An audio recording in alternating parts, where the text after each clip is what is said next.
6. Tonight, students under siege as gunfire rings out on the campus of FSU. This is the Tallahassee Police Department. You're the FSU Police Department. There has been a shooting in the library. Stay where you are. Thousands scramble for cover, some hiding behind desks, fearing what might happen next. You're just not really prepared for a situation like this, no matter how many times you could go through it in your head. Now we're learning the gunman is a graduate of FSU. State leaders vowing this will not define one of Florida's best known and loved schools. I have every confidence that FSU will become an even stronger campus as they come together and heal from this tragedy. A tragedy that ended with the gunman shot to death as he exchanged gunfire with officers. I'm Patrick Nolan. And I'm Amy Wegman. Tonight we are getting our first look at the suspect in this tragic case, 31-year-old Myron May. We've been going through his Facebook page to find out more for you tonight. Here's a live look at his last post just hours before the shooting. He actually quoted the Bible. "Blessed are the poor in spirit," he wrote, "for theirs in the kingdom of heaven." Myron shot 3 FSU students. One of them is in critical condition tonight. This happened at the main library on campus, the Strozer Library, just after midnight. 4 in your corner, Sarah Belsol, live in Tallahassee with the latest on this crime that's being felt from one end of Florida to another. Sarah? Patrick, Amy, police are saying that Myron May started here right outside of Strozer Library where he shot 1 male student. Then he went inside these front doors here inside the lobby, staying in the lobby area where he shot 1 male student and 1 male employee. He then reloaded his gun and came out right in the corner where you see these boards here on the far side of the library. That's when he was confronted by police and eventually fatally shot. Now, police say this all took a matter of about 2 minutes, but for the students trapped inside waiting, it felt like eternity. Like people say, I was scared to death.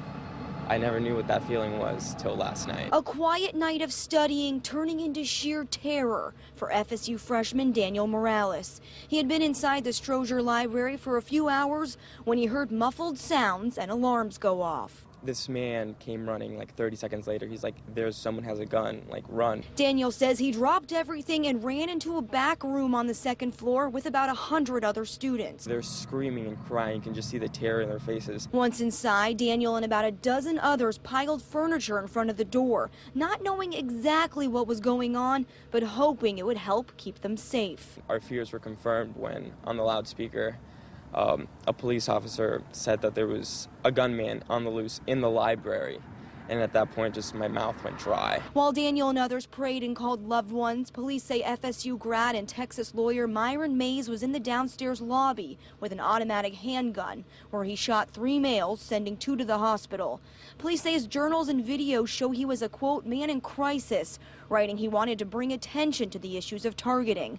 But there are still a lot of unanswered questions. We have not found any information at this time to indicate why he chose this morning to act, or why he chose the Strozer Library as the place for his actions. Megan Malley and her friends say they were planning on going to the library to study last night, but call it fate. They changed their minds. For some reason, our other roommate and us, we decided, let's not stay. It's cold, let's stay in. And we stayed in, and honestly, it was crazy because I have children now talking about it.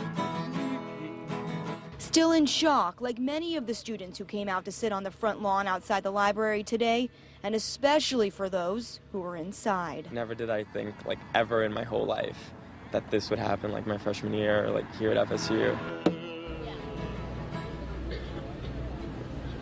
One Tallahassee Police Department officer and 5 FSU campus police officers are on leave. They were involved in the shooting, so they will be not back to work until after that investigation wraps up. Out here tonight, students just coming back from a prayer vigil that was held in the center of campus by the student union, and campus officials tell us tomorrow the Strozer Library will be open, as well as classes being resumed, and the whole university will be moving forward. Now, coming up at 6:30, I'll tell you more about a local Southwest Florida student who was here just feet from where it happened in his dorm, and we'll bring you more of his story coming up.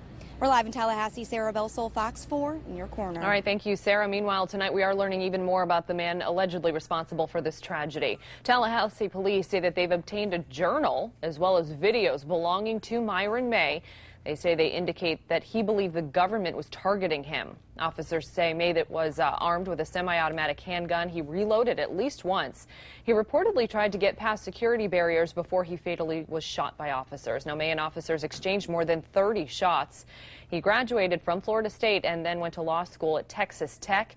He'd been working as a lawyer in Texas and New Mexico. Now, those who knew him say he had recently returned to Florida because of financial troubles, but officers say that they still don't have a motive for this shooting. Our team coverage continuing now closer to home. 4 in Your Corner's Carl Fortier talking to officers at Florida Gulf Coast University to find out what kind of plans they have in place if, God forbid, something like this were to ever happen at our hometown university. Well, Chief Moore says, unfortunately, active shooter situations can happen anywhere. But in the event such a thing ever did happen here, he says his officers are ready.